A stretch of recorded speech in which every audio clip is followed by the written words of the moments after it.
The greatest miscalculation in galactic history began with what the Zephyrian Council considered their most brilliant strategy.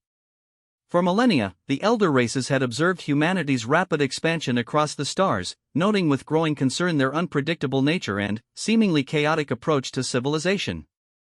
When the decision was made to implement the Great Subjugation Protocol in 2387, the galaxy's most advanced civilizations believed they were preventing an inevitable catastrophe.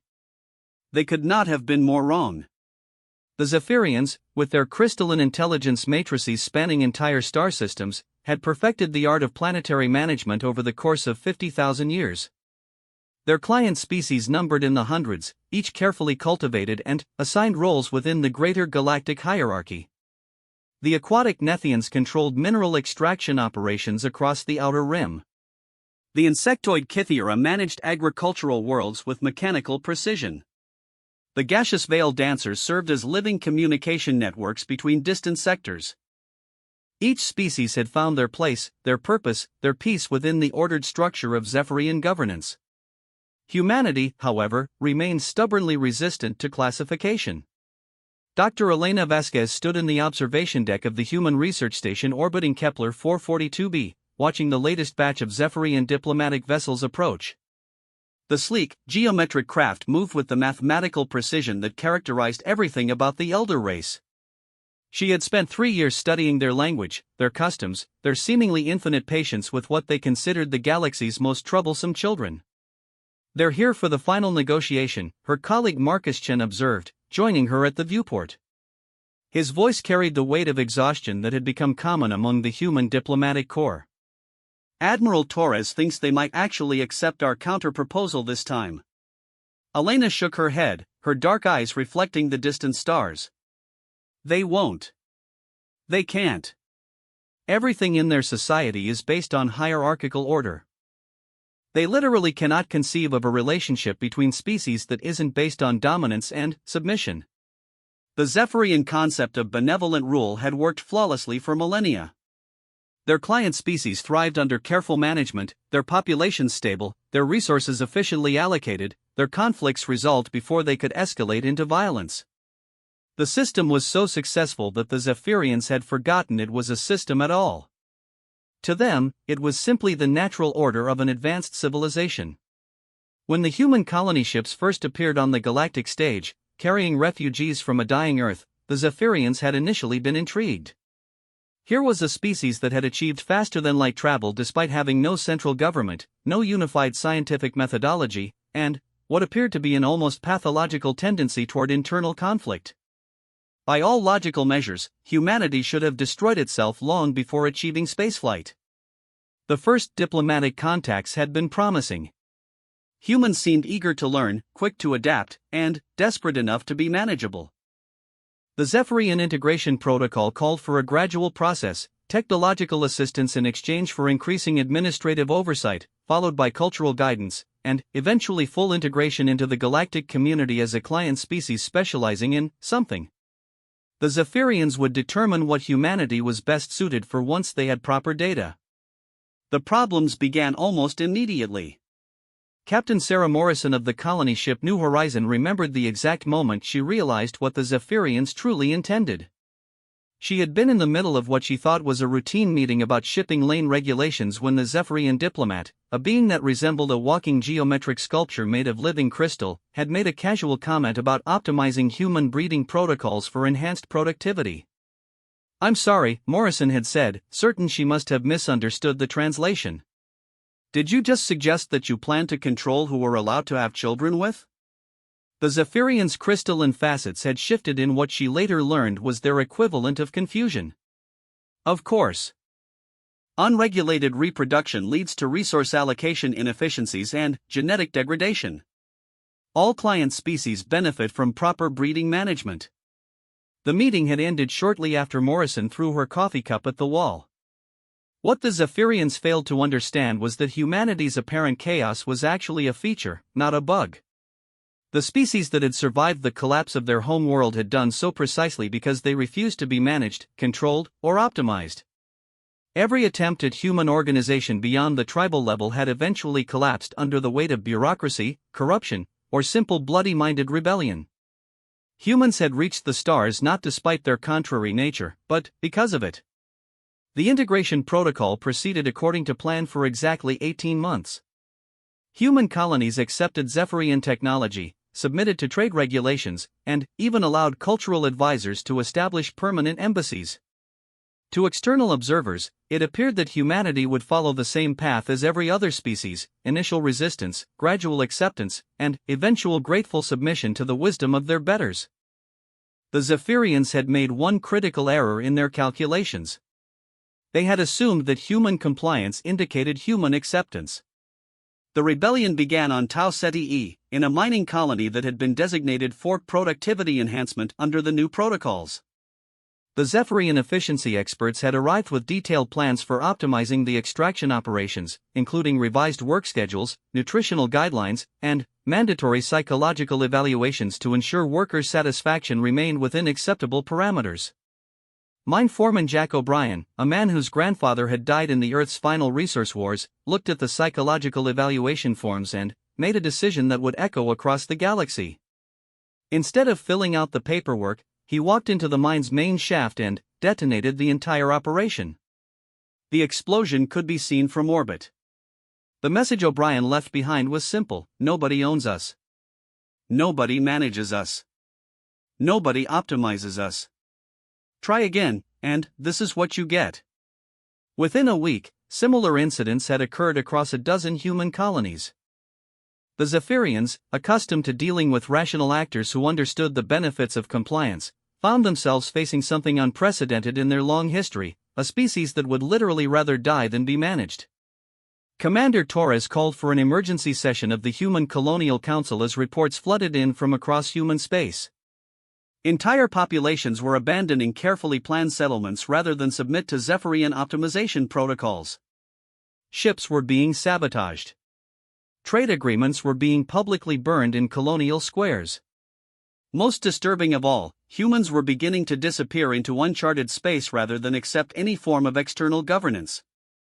"They're treating us like livestock," Torres announced to the assembled representatives.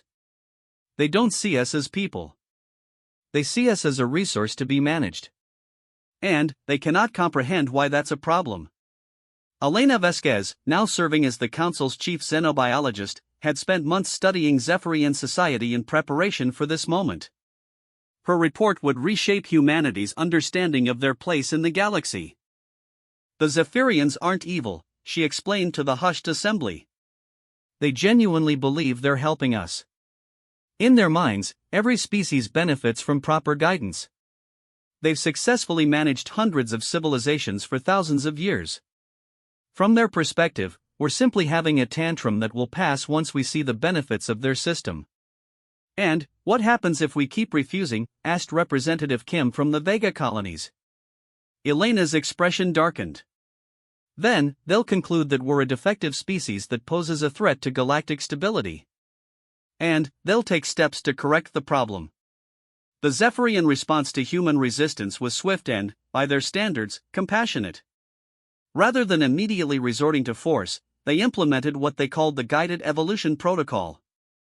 Human colonies would be quarantined until cultural advisors could identify and correct the psychological defects that were causing the resistance. Trade would be suspended until humans learned to appreciate the benefits of galactic citizenship. Most importantly, human expansion would be halted to prevent the spread of their chaotic influence to other species. The quarantine fields went up around every human world simultaneously. The energy barriers were permeable to most forms of matter and energy, but they blocked faster than light travel and communication. Each human colony suddenly found itself completely isolated, cut off from the rest of human space and unable to call for help. The Zephyrians expected the quarantine to last perhaps a decade. They assumed that isolation would force humans to reconsider their position and accept the guidance they so desperately needed.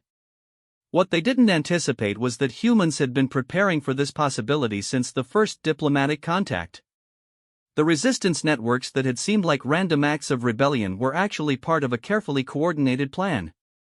Dr. Chen's research into Zephyrian technology hadn't been purely academic, it had been focused specifically on finding vulnerabilities in their seemingly perfect systems.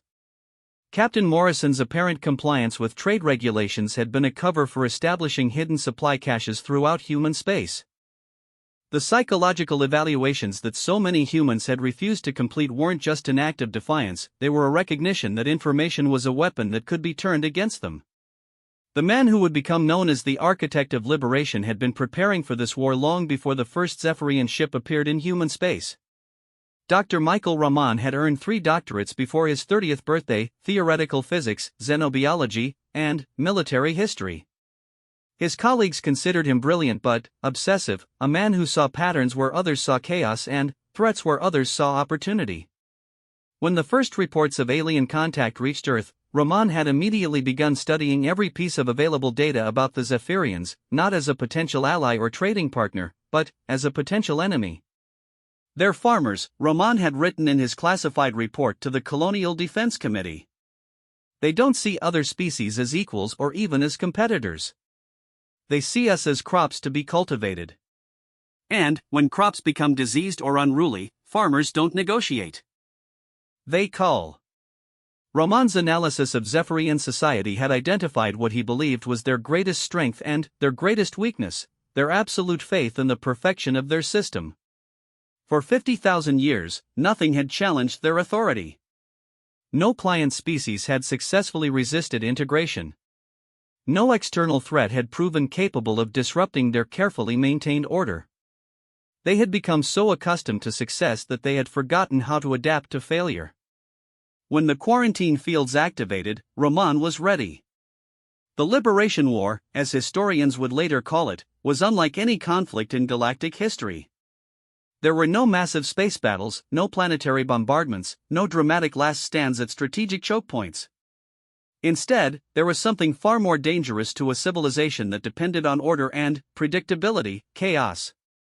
The first phase of Raman's strategy was simple sabotage. Human operatives who had been placed throughout the galactic infrastructure began systematically disrupting Zephyrian operations. Communication networks developed mysterious glitches that created cascade failures across entire sectors. Automated mining operations suffered from programming errors that caused them to dig in circles. Trade route calculations became subtly corrupted, leading merchant vessels to arrive at the wrong destinations or miss their schedules entirely. To the Zephyrians, these incidents appeared to be random technical failures. Their engineers worked frantically to identify and correct the problems, but, for every issue they resolved, 3 more appeared. What they didn't realize was that humans had spent months studying their systems, identifying dependencies and single points of failure that could bring down vast networks with minimal effort. The second phase was psychological warfare. Humans began spreading what the Zephyrians initially dismissed as primitive superstitions among their client species. Stories of a haunted galaxy where the very fabric of space had become unreliable. Tales of phantom ships that appeared without warning and vanished just as suddenly. Reports of impossible phenomena that couldn't be explained by even the most advanced Zephyrian science. Most client species ignored these stories, but some began to pay attention when the technical failures started affecting them directly. When the Nethian mining operations lost contact with their orbital platforms. When Kythera agricultural worlds experienced sudden equipment failures that threatened their carefully maintained ecosystems. When the Veil Dancers began reporting gaps in the communication network that shouldn't have been possible. The third phase was the most dangerous: direct confrontation. Commander Torres stood on the bridge of the Defiance, a ship that shouldn't have existed. According to every Zephyrian sensor, the space around Tau Ceti was empty except for the quarantine field generator and its automated defenses. What their sensors couldn't detect was the revolutionary stealth technology that Raman's team had developed using principles that violated several fundamental laws of physics as the Zephyrians understood them. "Target acquired," reported Lieutenant Shaw from the weapons console. "The field generator is operating exactly as projected." Torres nodded, though her stomach was tight with nervous energy. This moment would determine whether humanity's rebellion would become a revolution or a massacre. Fire. The quantum torpedo that struck the quarantine generator wasn't just a weapon, it was a statement. The technology to create it shouldn't have existed. The materials required to build it weren't supposed to be available to quarantined colonies. The energy source needed to power it violated fundamental principles of thermodynamics. When the quarantine field around Tau Ceti collapsed, every Zephyrian monitoring station in the sector registered what their instruments told them was impossible. Humans had somehow developed technology that surpassed their own. The truth was both simpler and more complex than the Zephyrians could have imagined. Humans hadn't surpassed Zephyrian technology, they had broken it. Ramon's team had discovered that the elder race's systems were so perfectly optimized that they couldn't handle truly random inputs. By introducing controlled chaos into the equations that governed everything from faster-than-light travel to quantum field manipulation, humans had found ways to achieve results that should have been mathematically impossible. The Zephyrians called an emergency session of the Galactic Council within hours of the Tau Ceti incident. For the first time in millennia, the elder race admitted that they faced a problem they couldn't solve through conventional means. The humans had somehow developed capabilities that threatened not just the integration protocol, but the stability of galactic civilization itself. Council Speaker Thymal, a Zephyrian whose crystalline structure had grown over the course of 8,000 years, addressed the assembled representatives with something approaching alarm. The human quarantine has been compromised using unknown technology. Our analysis indicates that their capabilities now pose a threat to all member species. The Kythera representative, a massive insectoid whose compound eyes reflected the chamber's geometric lighting patterns, clicked her mandibles in what their species used to express confusion. How is this possible? The humans were barely spacefaring when we first encountered them. They lack the infrastructure for advanced research. That is what we believed, Thymal acknowledged. We now understand that human unpredictability extends to their technological development. They appear to achieve breakthrough innovations through methods that our models cannot predict or replicate. What the Zephyrians didn't understand was that human innovation had always thrived on constraints. When told something was impossible, humans had a tendency to take it as a personal challenge rather than a statement of fact. The quarantine hadn't stopped human research, it had focused it with laser-like intensity on the single goal of proving that Zephyrian superiority was an illusion. Dr. Chen's breakthrough had come during what should have been a routine maintenance procedure on the research station's power core. The Zephyrian-designed fusion reactor was a marvel of engineering, perfectly optimized for maximum efficiency and minimum waste. It was also, Chen realized, fundamentally predictable. Every reaction followed precisely calculated parameters. Every energy output matched theoretical projections. Every safety protocol activated at exactly the right moment. Chen had asked himself a simple question: what would happen if he introduced variables that the system wasn't designed to handle? The answer had nearly destroyed the station. The fusion reaction had suddenly begun producing energy outputs that exceeded its theoretical maximum while somehow remaining completely stable. The extra energy appeared to come from nowhere, violating conservation laws that had stood unchallenged for centuries. When Chen finally managed to shut down the reactor, he realized he had stumbled onto something that would change everything. The principle behind what became known as chaos field manipulation was elegantly simple: perfectly ordered systems became vulnerable to disruption when exposed to truly random inputs. The Zephyrian technology that seemed so advanced was actually brittle, dependent on controlled conditions that humans were uniquely capable of disrupting. Elena Vasquez had been the first to understand the implications. "They've optimized themselves into a corner," she explained to Ramon during one of their clandestine meetings. "Every system they've built assumes that the universe follows predictable rules. But humans don't follow predictable rules. We're chaos generators walking around in a perfectly ordered galaxy." Ramon had smiled at that, the expression of a man who had found the key to an impossible lock. "Then, let's give them more chaos than they can handle." The fourth phase of the Liberation War began with what historians would later call the Night of Broken Mirrors. Across 50 star systems, Zephyrian installations suddenly began experiencing simultaneous failures that their automated repair systems couldn't address. Communication arrays began broadcasting random signals that interfered with navigation computers. Orbital platforms started changing their positions without authorization. Most disturbing of all, the quantum computers that managed galactic traffic control began generating flight plans that led ships into areas of space that didn't exist on any chart. The Zephyrians' response was swift and decisive. If humans couldn't be managed through conventional means, they would be eliminated as a threat to galactic stability. The Purification Protocol, a contingency plan that had never been used in recorded history, was activated by unanimous vote of the Galactic Council. Every human world would be sterilized. Every human ship would be destroyed. Every trace of human influence would be purged from galactic civilization. The elder races had decided that some species were simply too dangerous to be allowed to exist. The announcement of the Purification Protocol reached human space through channels that shouldn't have existed. Ramon's intelligence network had somehow penetrated the highest levels of Zephyrian command, providing advance warning of the coming genocide.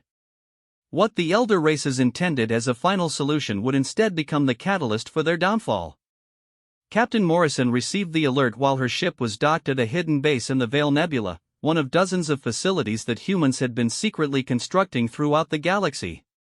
The message was brief but comprehensive: the location of every Zephyrian military asset, the timing of the planned attack, and, most importantly, the technical specifications for the weapons that would be used against humanity. "How many ships do they have?" Morrison asked her communications officer after reviewing the intelligence package. "Over 10,000 capital ships, Admiral. Plus support vessels, automated defense platforms, and planetary bombardment systems." Morrison nodded grimly. The human fleet numbered less than 500 ships, most of them converted civilian vessels with improvised weapons systems. By any rational calculation, humanity was about to be completely annihilated. "Send a message to all fleet commanders," Morrison ordered. "Operation Mirror Break is authorized. Execute immediately." The Purification Fleet that assembled in the Perseus Arm was the largest military force in galactic history. Representatives from every major species contributed ships and personnel to what they believed would be a quick, decisive campaign to eliminate the human threat. The Zephyrians provided the heavy capital ships. The Nethians contributed their aquatic assault craft designed for amphibious operations. The Kythera supplied their swarm fighters that moved with hive-mind precision. Fleet Commander Wrath, a Zephyrian whose crystalline structure had been specifically grown for military applications, reviewed the battle plans one final time as the fleet prepared to enter human space. The operation was mathematically perfect, a precise application of overwhelming force that would eliminate all human resistance within 72 hours. "All units report ready status," his tactical officer announced. "Quantum field generators are online. Targeting solutions are confirmed. No human vessels detected in our patrol zones." Zratha's faceted surface reflected his satisfaction. The humans had proven remarkably resourceful, but they were still a primitive species facing the combined might of galactic civilization. There could be only one possible outcome. "Begin the purification," he ordered. The first indication that something was wrong came when the fleet's navigation systems began reporting impossible readings. Stars that should have been in fixed positions were apparently moving. Gravitational fields were fluctuating in patterns that violated fundamental laws of physics. Most disturbing of all, the quantum beacons that marked the boundaries of human space were broadcasting signals that their computers couldn't interpret. "Sir," the sensor operator reported, "I'm detecting massive energy signatures throughout the target zone, but I can't get a lock on their source." Zrath studied the tactical display with growing unease. The energy readings were orders of magnitude beyond anything humans should have been capable of generating. "Analysis? Unknown, sir. The signatures don't match any known technology in our databases." What the Purification Fleet was detecting was the result of 6 months of desperate preparation by every human scientist, engineer, and technician in the galaxy. Ramon's chaos field generators had been deployed throughout human space, creating localized distortions in the fabric of reality itself. The technology was unstable, dangerous, and completely beyond human ability to control with any precision. It was also absolutely devastating to any system that depended on predictable physical laws. The first Zephyrian ship to enter the Tau Ceti system simply ceased to exist.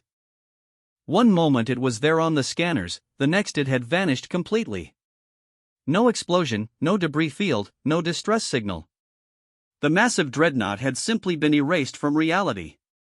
"Sir," the communications officer reported with barely controlled panic, "we've lost contact with the advanced squadron." Zrath's crystalline structure darkened as he processed this information. Losing a single ship was possible, combat involved risks. But losing an entire squadron without even detecting what had destroyed them was unprecedented. "Full stop," he ordered. "Deploy probe units. I want to know what happened to them." The probes lasted exactly 17 seconds before they too disappeared. The automated telemetry they transmitted before vanishing showed impossible readings. Space itself had somehow become unstable within the target system. The fundamental forces that held matter together were fluctuating randomly, creating zones where the laws of physics simply didn't apply. Elena Vasquez watched the destruction of the purification fleet from the observation deck of humanity's last stand, a space station that existed in 12 dimensions simultaneously and should have collapsed into a black hole the moment it was activated. Roman's final chaos field generator had transformed the station into something that was part research facility, part weapon, and part monument to human refusal to accept the impossible. "The Zephyrian fleet is maintaining position outside the distortion field," her aide reported. "They're not advancing." Elena nodded, feeling a mixture of triumph and exhaustion. The plan was working, but at a cost that would reshape the galaxy forever. The chaos fields were spreading beyond human space, creating regions where technology failed and the fundamental forces of nature became unpredictable. They had saved humanity by breaking the universe. "Send a message to Fleet Commander Zrath," she ordered. "It's time for the final negotiation." The transmission reached the purification fleet through channels that shouldn't have existed, carried by quantum fluctuations that violated everything the Zephyrians thought they knew about communication theory. Elena's image appeared on Zrath's command screen with perfect clarity, despite the fact that their sensors couldn't detect the source of the signal. "Commander Zrath," Elena began, her voice calm despite the enormity of the moment, "I am Dr. Elena Vasquez, speaking on behalf of the Human Liberation Council. I'm calling to discuss the terms of your surrender." The crystalline structures that made up Zrath's face shifted in what humans would have recognized as incredulous shock. "Our surrender? You are a species of primitives facing the combined might of galactic civilization. You have no leverage in this situation." Elena smiled, the expression of someone who had just played a winning hand in a game where the stakes were the survival of entire civilizations. "Commander, your fleet is trapped outside human space by phenomena that your science can't explain or predict. Your technology doesn't work reliably within the chaos fields. Most importantly, those fields are expanding at roughly 1 light-year per hour. At current rates of spread, they'll reach the Zephyrian homeworld in approximately 18 months. Zrath's sensors confirmed what Elena was telling him. The distortions that had destroyed his advanced squadrons were indeed growing larger, spreading outward from human space like a cosmic infection. If they continued to expand, they would eventually engulf the entire galaxy. "This is madness," Zrath transmitted. "You're destroying everything. The chaos fields will make space travel impossible. Trade networks will collapse. Entire civilizations will be cut off from each other." "Yes," Elena agreed calmly. "Unless we reach an understanding." What Elena didn't tell Zrath was that humanity had no more control over the chaos fields than he did. Roman's final calculations had shown that the technology was inherently unstable. Once activated, it would continue to spread until it either burned itself out or consumed the entire galaxy. The human scientist had built a doomsday weapon that would destroy everything if the elder races refused to negotiate. The man who destroys his weak self can never be destroyed by others. Roman's final message, recorded before he had deliberately entered the chaos field generator to manually stabilize its output, had contained this simple truth. Humanity had always been willing to sacrifice everything rather than accept domination. Now they had proven that they would literally break the laws of physics before they would submit to alien rule. The negotiations that followed would become known as the Galactic Accords of 2394, a document that fundamentally reshaped the relationship between species throughout known space. The elder races agreed to abandon all forms of species management and accept humanity as an equal partner in galactic affairs.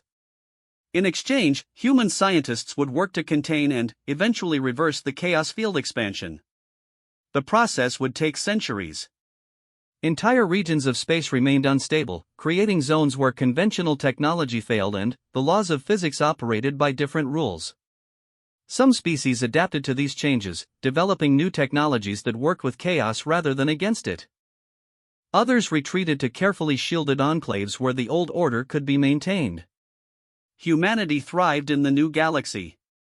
The same unpredictability that had made them impossible to manage made them uniquely suited to navigating the chaotic regions that now dotted known space.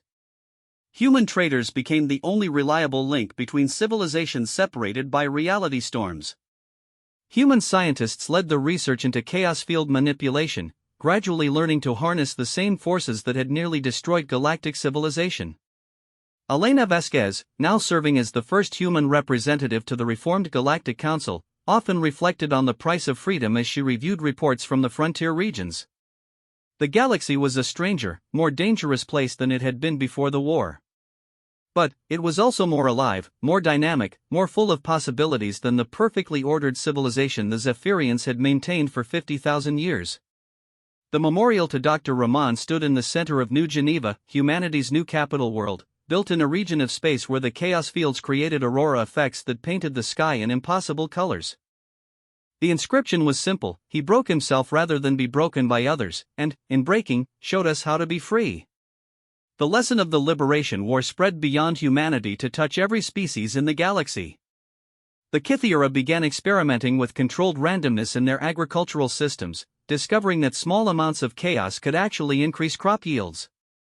The Nethians learned to navigate the chaos fields using intuition rather than calculation, developing a form of three-dimensional poetry that served as both art and navigation aid. Even the veil dancers found new forms of beauty in the disrupted communication networks, creating symphonies of static that somehow conveyed meaning more profound than their old perfectly ordered transmissions. The Zephyrians struggled more than most with the new reality. Their entire civilization was built on the principle that order was inherently superior to chaos, that optimization was always better than spontaneity. The collapse of their perfect system left many of them unable to function in a universe where the rules could change without notice. But some adapted. Young Zephyrians who had grown up after the Accords began to experiment with what they called structured randomness, finding ways to incorporate controlled chaos into their crystalline growth patterns. The results were considered aberrant by their elders but were gradually recognized as beautiful by the other species who encountered them. 10 years after the war's end, Captain Morrison stood once again on the observation deck of a human vessel, this time watching the construction of Harmony Station, a joint research facility where scientists from a dozen species worked together to understand the new physics that governed their galaxy. The chaos fields had finally stabilized, creating a permanent network of altered space that would forever change how civilization developed among the stars.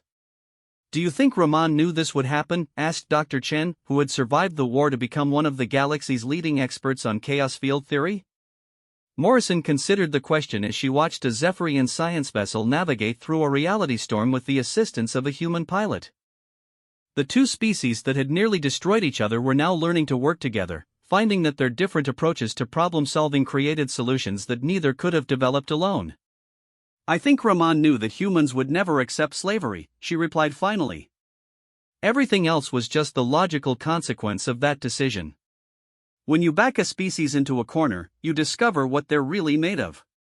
The galaxy that emerged from the Liberation War was messier, more complex, and infinitely more interesting than the one that had existed before.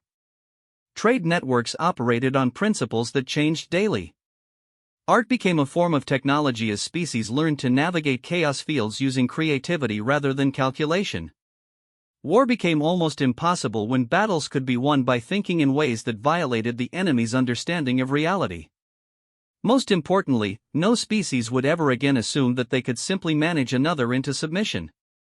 The humans had proven that some forms of life were so fundamentally opposed to control that they would rather break the universe than accept domination. The final entry in Elena Vasquez's personal log, written 50 years after the war's end, captured the transformation that had swept across galactic civilization. "We didn't set out to remake the galaxy. We just wanted to be left alone to make our own mistakes, follow our own paths, and discover our own truths." But freedom, it turns out, is a contagious concept. Once other species saw that it was possible to say no to those who claimed authority over them, the entire structure of galactic civilization had to change. The chaos fields we created weren't just a weapon, they were a symbol. A reminder that no system, no matter how perfect it appears, can survive contact with a determined few who refuse to be optimized, managed, or improved against their will. Ramon's sacrifice taught us that the man who destroys his weak self can never be destroyed by others. But, more than that, it showed us that sometimes breaking something perfectly is the only way to build something better. The galaxy we live in now isn't as efficient as the one the Zephyrians built. It isn't as predictable or as safe. But, it's ours, all of ours, in a way that the old galaxy never could have been. The greatest victory wasn't in defeating the purification fleet or forcing the elder races to negotiate. It was in proving that diversity of thought, unpredictability of action, and refusal to accept predetermined roles aren't weaknesses to be corrected. They're strengths that can reshape reality itself when wielded by those who understand their true power. Humanity spent thousands of years believing that we were chaos in a universe that favored order. What we discovered is that the universe was just waiting for someone chaotic enough to show it new possibilities. The galaxy tried to enslave us, and, in resisting that enslavement, we accidentally set everyone free. The disaster they feared would follow from human independence did occur, but it was a disaster for the old order, not for the galaxy itself.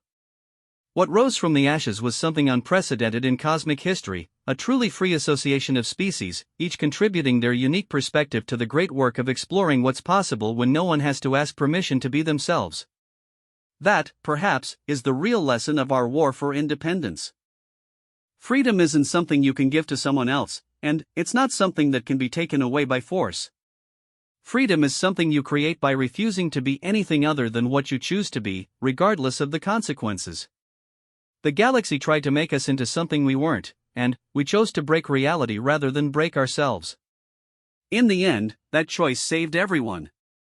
The document concludes with a technical appendix detailing the long-term effects of chaos field exposure on galactic civilization, but the human story, the story of a species that chose extinction over slavery and discovered that sometimes the only way to survive is to become something the universe has never seen before, remains the central narrative of what historians now call the Great Liberation. The man who destroys his weak self can never be destroyed by others. The weak self that humanity destroyed was their willingness to accept someone else's definition of what they should be. In destroying that weakness, they became strong enough to rewrite the rules of reality itself. And, in doing so, they proved that disaster can sometimes be just another word for transformation, when viewed from the proper perspective. The galaxy that tried to enslave humanity learned, in the end, that some species cannot be conquered, only liberated. And, sometimes, in the process of liberating themselves, they accidentally liberate everyone else as well.